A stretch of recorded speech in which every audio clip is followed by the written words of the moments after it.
ये कहानी राजस्थान के कोटा शहर की एक भूतिया हवेली के बारे में है। ये हवेली राजा महाराजा के समय में बनाई हुई थी, लेकिन पिछले 18 सालों से इस हवेली में आज तक कोई भी रहने के लिए नहीं आया है। इच्छा होने पर भी इस हवेली में कोई भी नहीं रह पा रहा था, क्योंकि लोगों का कहना थी कि इस हवेली में भूत प्रेत का साया है। जब अजीत सिंह को इस हवेली के बारे में पता चला तो उसने तय किया कि वो इस रहस्य को जानकर ही रहेगा, क्यों लोग इस हवेली में नहीं रह पा रहे हैं। उसने मजबूत इच्छा शक्ति से हवेली में रहने की पूरी तैयारी कर ली। जब उसने हवेली के अंदर जाने के लिए पैर आगे बढ़ाए तो दरवाजे पे किसी अनजान व्यक्ति ने उसे रोक लिया और नजदीक जाके बोले, कौन हो आप और किधर जा रहे हो? अजीत सिंह ने जवाब देने के बजाय उसने सामने सवाल किया, जी आप कौन? मेरा नाम अर्जुन सिंह है और मैं यही पास में ही रहता हूँ। अजीत सिंह ने कहा, ओह अच्छा, मैंने सुना है कि यह एक भूतिया हवेली है और यहाँ कोई नहीं आ पाता है, इसलिए मैं इस हवेली में एक दिन रुकने का फैसला किया है। अर्जुन सिंह ने कहा, जी हाँ, आपने सही सुना है और आप भी अंदर मत जाइए, मेरी माने तो आप भी वापस लौट जाइए, यहाँ बहुत खतरा है। ये सुनकर अजीत सिंह खुश हो गया, जैसे उन्हें कोई लॉटरी लग गई हो। अर्जुन ने उसकी खुशी को देखकर बोला, आप क्यों खुश हो रहे हो? आपको तो भूत का नाम सुनकर डर लगना चाहिए। शायद आपको पता नहीं होगा कि मैं भूत प्रेत में काफी दिलचस्पी रखता हूँ। अगर इस हवेली में भूत है तो मैं अंदर जरूर जाऊंगा और सारी सच्चाई का पता भी लगाऊंगा। इतना कहकर अजीत सिंह उस हवेली में चले गए।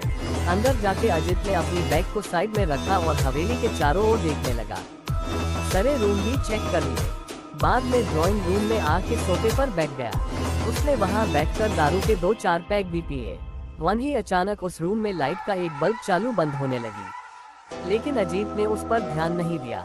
थोड़ी देर बाद दूसरा बल्ब चालू बंद होने लगा, फिर तो हवेली की सारे लाइट चालू बंद होने लगी। ये सब देखकर अजीत अपनी जगह पे खड़ा हो गया और संपूर्ण सावचेत हो गया। अचानक उसके सामने एक छोटा टेबल हवा में उड़ने लगा। करीबन 6 फुट हवा में ऊपर जाके गोल गोल घूमने लगा और बाद में अजीत की ओर तेजी से आने लगा। अजीत ने तुरंत ही अपनी जगह बदल दी और दूसरी ओर चला गया और वो टेबल वहीं जाके गिरा जहाँ अजीत खड़ा था। अजीत कुछ समझ पाता उठने में सोफे की शीट उसकी ओर आने लगी। वो जल्द खड़ा हो गया और छलांग लगा के दूसरी ओर कूद गया, जिसके कारण सोफा दीवार को टकराया और अजीत बच गया। अचानक सब कुछ शांत हो गया। अजीत ने चारों ओर सतर्कता से देखा और बड़ी आवाज में बोला, तुम जो भी हो सामने आकर के बात करो। वहीं एक बड़ी परछाई उसके सामने आई।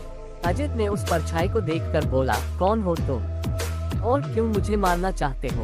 परछाई, तुम्हारी भूल के कारण। अजीत, मेरी भूल? मैंने कौन सी भूल की? परछाई, इस हवेली में आने की भूल।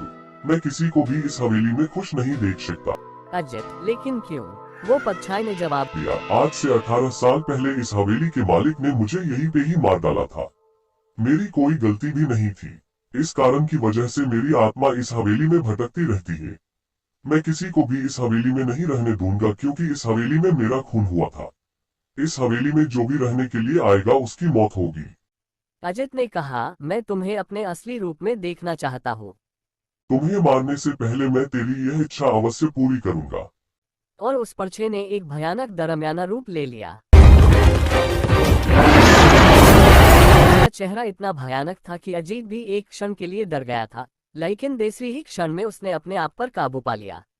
बाद में इसने अपनी जेब में से सफेद पाउडर निकाला और उस भूत के पर फेंक दिया।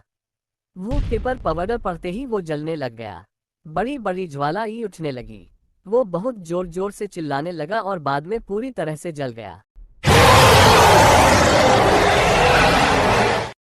दूसरे दिन सुबह जब अजीत को सही सलामत हवेली से बाहर आते देख अर्जुन को आश्चर्य हुआ। अर्जुन ने अजीत से पूछा, तुम कैसे जिंदा हो? जब अजीत ने अर्जुन को कल रात को घटी घटना को पूरी तरह से बताया और बोला, अब ये हवेली भूतिया हवेली नहीं रही। दोस्तों, आपको ये कहानी राजस्थान के कोटा की भूतिया हवेली कैसी लगी, प्लीज हमें कमेंट करके जरूर बताएं।